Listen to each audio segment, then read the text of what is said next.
प्रिय छात्रों, अभी इसके पहले वाली क्लास में पंचायत के संबंध में हमने चर्चा किया हुआ है और इसी पंचायत का पार्ट 2 आपके सामने लेकर के आया हूं।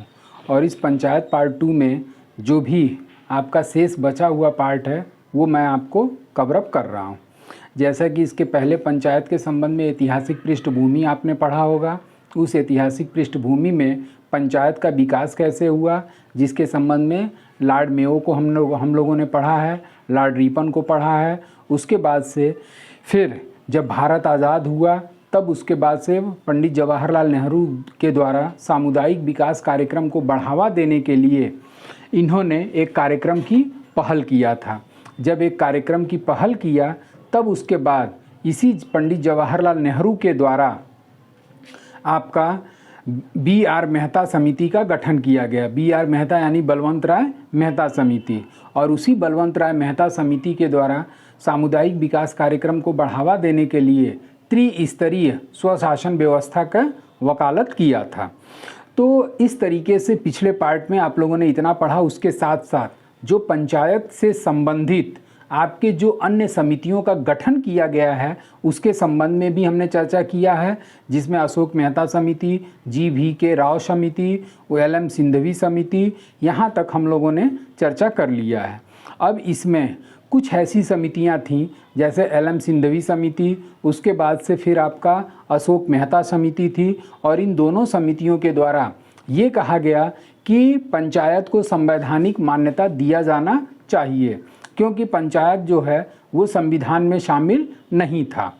तब जाकर के जो अगली समिति बनी वो आपका पी.के. थुंगन समिति बनी थी। और पी.के. थुंगन समिति का गठन किस वर्ष हुआ था?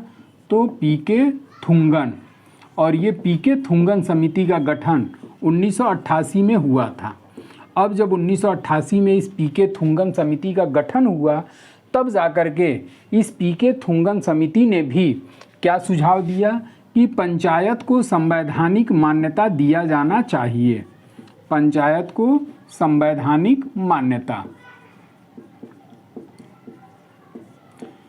अब जब इस तरीके से कई समितियों ने यह रिपोर्ट दिया कि पंचायत को संविधान में मान्यता दी जानी चाहिए, तब 1988 में आपकी सरकार किसकी थी? तो उस समय प्रधानमंत्री थे आपके राजीव गांधी। प्रधानमंत्री कौन था? राजीव गांधी। और इसी राजीव गांधी के द्वारा एक बिल या विधेयक प्रस्तुत किया गया, पंचायत के संबंध में विधेयक प्रस्तुत। अब जब इन्होंने विधेयक प्रस्तुत किया तो इस विधेयक पंचायत के संबंध में जो विधेयक प्रस्तुत किया वो लोकसभा में पारित हो गया। लोकसभा में पारित। अब जब लोकसभा में विधेयक पारित हो गया तो जैसा कि संविधान में आप लोग पढ़े होंगे कि कोई भी बिल या विधेयक पारित, धन विधेयक को छोड़ करके किसी भी बिल विधेयक को पारित करने के लिए दोनों सदनों की मान्यता होनी अनिवार्य है या बहुमत होना अनिवार्य है। तो राजीव गांधी ने पंचायत के संबंध में एक विधेयक प्रस्तुत किया। पंचायत के संबंध में क्या कर रहे हैं? एक विधेयक प्रस्तुत कर रहे हैं जो कि लोकसभा में पारित हो गया, किंतु राज्यसभा में पारित नहीं हुआ। राज्यसभा में पारित नहीं। अब जब राज्यसभा में यह विधेयक पारित नहीं हुआ तब जाकर के ये एक तरीके से मैटर ठंडे बस्ते में चला गया। और उसी के 1 साल के बाद राजीव गांधी का कार्यकाल पूरा हुआ। और जब पूरा हुआ तब उसके बाद छोटे कार्यकाल वाले प्रधानमंत्री आए, जिसमें आपके बीपी सिंह, और ये गठबंधन की सरकार बनी थी। और इनका जो कार्यकाल है वो है आपका 89 से 90। और बीपी सिंह ने भी इस विधेयक को प्रस्तुत किया, लेकिन यह विधेयक क्या हो गया? असफल हो गया, असफल रहा। तो जब इस तरीके से पंचायत वाला बीपी सिंह ने प्रस्तुत किया तो ये भी पुनः क्या हो गया? असफल हो गया। उसके बाद अगले जो स्थायित्व वाली सरकार आई वो सरकार आई पी.वी. नरसिम्हा राव की सरकार। पी.वी. नरसिम्हा राव। और ये पी.वी. नरसिम्हा राव की जब सरकार आई 1991 से 96, 1991 से 96 इनका कार्यकाल रहा। तो जब ये स्थायित्व वाली सरकार आई पी.वी. नरसिम्हा राव की तो इन्होंने इस बिल को प्रस्तुत किया। अब अगला पॉइंट क्या हो जाएगा? पंचायत बिल को प्रस्तुत। पंचायत विधेयक को प्रस्तुत किया, विधेयक प्रस्तुत। अब जब इन्होंने पंचायत विधेयक प्रस्तुत किया तो ये दोनों सदनों में क्या हो गया, पारित हो गया, क्योंकि इनको दोनों सदनों में बहुमत प्राप्त था। तो अब अगला स्टेप हो जाएगा दोनों सदनों में पारित, दोनों सदनों में पारित। अब जब ये दोनों सदनों में पारित हो गया तब जाकर के आपका ये दोनों सदनों में पारित होने के पश्चात ये बिल 73वां संशोधन अधिनियम, 73वां संशोधन 1992 में किया गया। और जब ये 73वां संशोधन 1992 में किया गया तो इसी के परिणाम स्वरूप 24 अप्रैल 1993 को, 24 अप्रैल 1993 को, 1993 को क्या प्राप्त हुआ, राष्ट्रपति की सहमति प्राप्त हो गई, राष्ट्रपति की सहमति प्राप्त। जैसा कि आप लोगों को पता होगा कि जब कोई भी बिल या विधेयक दोनों सदनों द्वारा पारित हो जाता है तो वह तब तक कानून का रूप धारण नहीं करता जब तक कि राष्ट्रपति का उस पर सिग्नेचर नहीं हो जाता। तो 73वां संशोधन जो था वो 1992 में पारित हुआ और पारित होने के पश्चात 24 अप्रैल 1993 को राष्ट्रपति की सहमति प्राप्त हुई या राष्ट्रपति ने उस पर सिग्नेचर किया। तो इस तरीके से ये पंचायत जो है वो भारतीय संविधान में शामिल कर लिया गया। अब जब सहमति प्राप्त हुई तो इसे संविधान के किस भाग में स्थापित किया गया, तो पंचायत संबंधी प्रावधान जो है वो संविधान के भाग 9 में शामिल।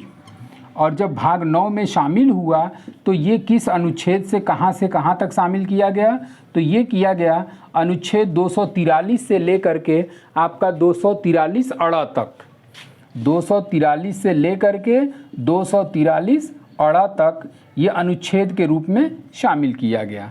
तो अब इस पे आप एक तरीके से मोस्ट इम्पॉर्टेंट क्वेश्चन के रूप में आप इसको याद रख सकते हैं कि पंचायत संबंधी प्रावधान किस संविधान संशोधन के तहत लाया गया।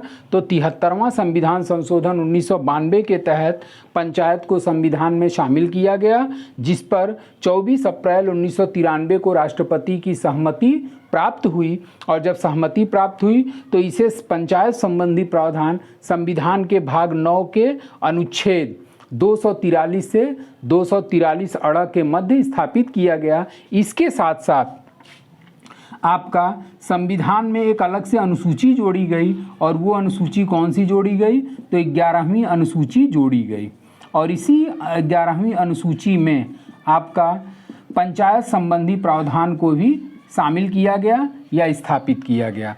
तो ये जो आपका पॉइंट है ये आपका मोस्ट इम्पॉर्टेंट पॉइंट के रूप में जाना जा सकता है कि पंचायत संबंधी जो प्रावधान था वो 73वें संविधान संशोधन 1992 द्वारा स्थापित, जिसमें 24 अप्रैल 1993 को राष्ट्रपति की सहमति, पंचायत संबंधी प्रावधान संविधान के भाग 9 के अनुच्छेद 243 से लेकर के 243 अड़ा के मध्य स्थापित। और इसी के साथ साथ इसी पंचायत संबंधी प्रावधान को 11वीं अनुसूची के माध्यम से भी स्थापित किया गया। अगर अनुसूची के संबंध में आपको देखना है तो इसके पहले वाले वीडियो में हमने टोटल 12 अनुसूची का उल्लेख किया है, और इस 12 अनुसूची में 11वीं अनुसूची पंचायत संबंधी प्रावधानों का उल्लेख करती है, और जिसमें कुछ विषयों का उल्लेख है जो आपकी भिन्न भिन्न परीक्षाओं में कई बार क्वेश्चन आ चुके हैं कि 11वीं अनुसूची में कुल विषयों की संख्या कितनी है। तो इसको आप चाहें तो वो अनुसूची वाला टॉपिक या वीडियो देख करके आप इसको कवर अप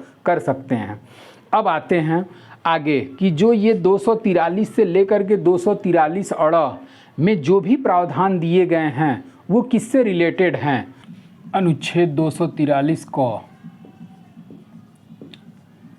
और इस अनुच्छेद 243 क में किस चीज़ की चर्चा की गई है, तो इस अनुच्छेद 243 क में ग्राम सभा के संबंध में चर्चा किया गया है, ग्राम सभा।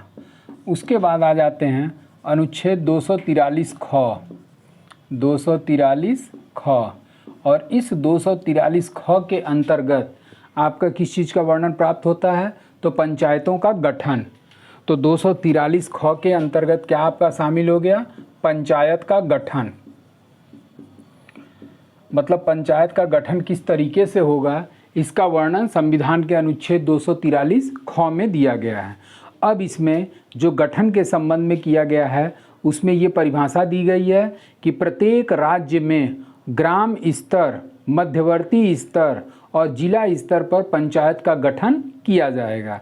जैसा कि हम लोगों ने पिछले वीडियो में हम आप लोगों को ये इसका विवरण प्रस्तुत कर दिया है कि गांव स्तर पर ग्राम सभा होगी, मध्यवर्ती स्तर पर पंचायत होगा और जिला स्तर पर जिला परिषद का गठन किया जाएगा। तो उसी तरीके से पंचायत के गठन में ग्राम स्तर पर, मध्यवर्ती स्तर पर और जिला स्तर पर पंचायत का गठन अनुच्छेद 243 ख के अंतर्गत किया जाएगा। उसके बाद से आते हैं आपका अनुच्छेद 243 ग, अनुच्छेद 243 ग। और इस अनुच्छेद 243 ग के अंतर्गत आपका पंचायत में आरक्षण संबंधी प्रावधान दिया गया है। पंचायत में आरक्षण, और ये जो पंचायत में आरक्षण दिया गया है 243 घ के अंतर्गत दिया गया है। ग न होकर के आपका ये क्या होगा 243 घ। चूँकि अब हम शुरू में ही बताए कि 243 से 243 अड़ा तक आपके बहुत सारे अनुच्छेद क, ख, ग, घ, अंग, च, छ, ज, झ, इं, ट, ठ, ड, ढ, अड़ा, इस तरीके से खंड वाइज उसका अलग अलग व्याख्या की गई है। और इसमें से जो आपका एग्जामिनेशन पॉइंट ऑफ व्यू से जो भी क्वेश्चन बनता है केवल मैं उसी पर चर्चा कर रहा हूं। तो उसी के अंतर्गत आपका अनुच्छेद 243 घ है और इस 243 घ के अंतर्गत पंचायतों में आरक्षण का प्रावधान प्रस्तुत किया गया है। और इस पंचायत में आरक्षण के अंतर्गत SC/ST वर्गों के लिए पंचायत में स्थान आरक्षित किया जाएगा। अब आरक्षित स्थानों में 1/3 सदस्य जो होंगे, आरक्षित वर्गों के संबंध में ये कहा गया है कि 1/3 सदस्य SC/ST वर्गों के महिलाओं के लिए आरक्षित किया जाएगा। 1/3 सदस्य SC/ST महिलाओं के लिए आरक्षित किया जाएगा। जैसा कि आप लोग देखते होंगे कि ग्राम सभा के चुनाव में आपका महिलाओं के लिए आरक्षित सीटें या फलाने महिला को टिकट प्रदान किया गया या उसके अंतर्गत महिला को वो सीट दी गई, तो उसी के अंतर्गत आपका 243 घ के अंतर्गत ग्राम सभा में या जो भी पंचायत का चुनाव होता है उसमें 1/3 सदस्य SC/ST महिलाओं के लिए आरक्षित किए जाएंगे। उसके बाद से विधानमंडल अगर चाहे तो पिछड़े वर्ग के लिए भी स्थान आरक्षित कर सकता है। OBC सदस्य के लिए भी विधानमंडल अगर चाहे तो स्थान आरक्षित ग्राम सभा के लिए कर सकता है। तो इस तरीके से आपका अनुच्छेद 243 घ में मुख्य रूप से आपका पंचायत में आरक्षण संबंधी प्रावधान दिया गया है। उसके बाद हम लोग आते हैं अनुच्छेद 243 अंग, और इस 243 अंग में पंचायत के कार्यकाल का वर्णन किया गया है। पंचायत के कार्यकाल का वर्णन, तो हेडिंग आप बना सकते हैं पंचायत का कार्यकाल, पंचायत का कार्यकाल। और ये जो पंचायत का कार्यकाल संबंधी प्रावधान है ये संविधान के किस अनुच्छेद में दिया गया है, तो ये 243 अंग में दिया गया है, अनुच्छेद 243 अंग। और इसी 243 अंग के अंतर्गत पंचायतों का कार्यकाल दिया गया है। तो पंचायत का कार्यकाल जो होता है वो प्रथम बैठक की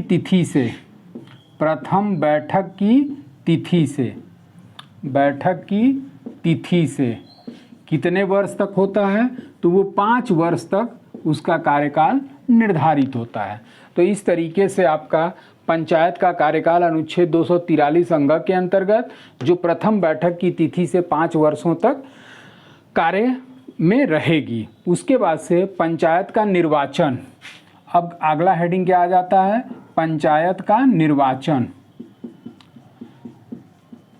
और ये जो पंचायत का निर्वाचन संबंधी प्रावधान है ये संविधान के अनुच्छेद 243 ट में दिया गया। 243 ट के अंतर्गत आपका पंचायत के निर्वाचन संबंधी प्रावधानों का उल्लेख किया गया है। और ये जो पंचायत का निर्वाचन होगा, ग्राम सभा में जो भी रजिस्ट्रीकृत ग्राम सभा के जो भी सदस्य हैं जिनका नाम मतदाता सूची में दर्ज है वही लोग पंचायत के निर्वाचन में पार्टिसिपेट या भाग लेते हैं।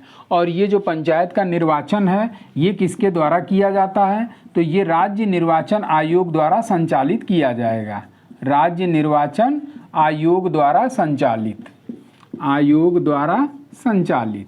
तो इस तरीके से पंचायत का निर्वाचन संविधान के अनुच्छेद 243 के अंतर्गत वर्णित है। और इसमें जो भी ग्राम सभा के मतदाता सूची में रजिस्ट्रीकृत व्यक्तियों का नाम दर्ज है वो पंचायत के निर्वाचन में भाग लेते हैं। और इस पंचायत का निर्वाचन राज्य निर्वाचन आयोग द्वारा संचालित किया जाता है। जैसे कि आपका एक है निर्वाचन आयोग, इलेक्शन कमीशन, और उस इलेक्शन कमीशन के द्वारा राष्ट्रपति, उपराष्ट्रपति, लोकसभा, राज्यसभा के चुनावों का संचालन किया जाता है। इसी तरीके से राज्य में जो छोटे स्तर के निर्वाचन होते हैं उसके लिए अलग से राज्य निर्वाचन आयोग का गठन किया गया है। और यही राज्य निर्वाचन आयोग पंचायत के निर्वाचन का संचालन करता है। अब थोड़ा सा हम लोग देख लेते हैं कि किन किन राज्यों में कौन कौन सी व्यवस्था लागू है, किन किन राज्यों में कौन कौन सी व्यवस्था लागू है, मतलब द्विस्तरीय या एक स्तरीय या त्रिस्तरीय। तो कुछ ऐसे भी स्टेट हैं जहां पर पंचायत का गठन नहीं किया गया है। तो आप चाहें तो हेडिंग बना सकते हैं कि पंचायत का गठन नहीं, पंचायत का गठन नहीं। मतलब अभी हम लोग शुरुआत में ही पहले वीडियो में देखा कि पंचायत जो है वो त्रिस्तरीय होना चाहिए, जिसमें ग्राम सभा, पंचायत, क्षेत्र पंचायत और तीसरा आपका जिला परिषद। लेकिन भारत के कुछ ऐसे भी प्रदेश हैं जहां पर पंचायत का गठन नहीं किया गया है। और वो कौन कौन से राज्य हैं, तो मेघालय, मिजोरम और नागालैंड। मेघालय, मिजोरम और नागालैंड। मिजोरम और नागालैंड, ये भारत के 3 ऐसे राज्य हैं जहां पंचायत राज प्रणाली लागू नहीं है, बल्कि यहां पर जनजातीय परिषद का गठन किया गया है। उसके साथ साथ कुछ ऐसे भी स्टेट हैं जहां पर एक स्तरीय पंचायत काम करती है। तो अब एक पॉइंट आप बना सकते हैं, एक स्तरीय पंचायत वाले राज्य, एक स्तरीय पंचायत वाले राज्य। अब यहाँ पर एक स्तरीय का मतलब क्या हो गया, तो एक स्तरीय में जो सबसे छोटी इकाई है आपका ग्राम सभा, वो ग्राम सभा वाले कौन कौन से राज्य हैं जहाँ एक स्तर पर काम होता है। तो यहाँ पर आपका हो जाएगा मणिपुर, सिक्किम और त्रिपुरा। मणिपुर, सिक्किम, त्रिपुरा, केरल। और इन राज्यों में केवल एक स्तर पर ग्राम पंचायत काम करती है, और वो कौन सा है, तो वो आपका केवल ग्राम सभा यहाँ काम करती है। इसके साथ साथ द्विस्तरीय वाले राज्य, द्विस्तरीय वाले राज्य, तो द्विस्तरीय वाले राज्य में आपका ग्राम सभा और क्षेत्र पंचायत शामिल है, जहाँ पर 2 स्तर पर काम करता है जिला परिषद, वहाँ पर जिला परिषद का गठन नहीं किया गया है। तो इसमें कौन कौन से स्टेट हो जाएंगे, तो असम हो गया, उड़ीसा, एमपी, कर्नाटक। असम, उड़ीसा, एमपी, कर्नाटक। तो इस तरीके से ये 4 स्टेट हो गए। और इसके साथ साथ एक और स्टेट आपका ऐड हो जाता है, और वो है आपका हरियाणा। तो इस तरीके से ये भारत के 5 ऐसे राज्य हैं जहां पर ग्राम सभा और क्षेत्र पंचायत केवल काम करती है, जिला परिषद वहां पर काम नहीं करता। एक क्वेश्चन आपका बहुत इंपॉर्टेंट बनता है कि एकमात्र राज्य कौन सा है जहां चतुर्थ स्तरीय पंचायत राज व्यवस्था काम करती है।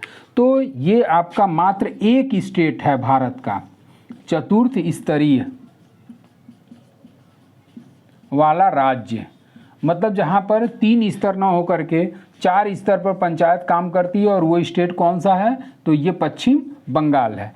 ये क्वेश्चन आपका कई परीक्षाओं में पूछा जा चुका है कि चतुर्थ स्तरीय वाला पंचायती राज प्रणाली लागू करने वाला एकमात्र राज्य कौन सा है, तो वो आपका हो जाएगा पश्चिम बंगाल। और इस पश्चिम बंगाल में 4 स्तर पर पंचायत काम करती है, जिसमें आपका ग्राम पंचायत हो जाता है, अंचल परिषद हो जाता है, उसके बाद से आंचलिक परिषद, और चौथा आपका हो जाता है जिला परिषद। तो भारत का एकमात्र राज्य पश्चिम बंगाल जहां 4 स्तर पर पंचायत राज प्रणाली लागू है। तो 1 स्तर हो गया, द्विस्तर हो गया और चतुर्थ स्तर। अब बाकी जितने स्टेट बचे उन राज्यों में आपका त्रिस्तरीय पंचायती राज प्रणाली लागू है, जिसमें ग्राम सभा, क्षेत्र पंचायत और जिला परिषद 3 स्तर पर काम करता है। तो इस तरीके से ये पंचायत का टॉपिक आपका ख़त्म हुआ, समाप्त हुआ। और आज के लिए बस इतना ही। Thank you so much.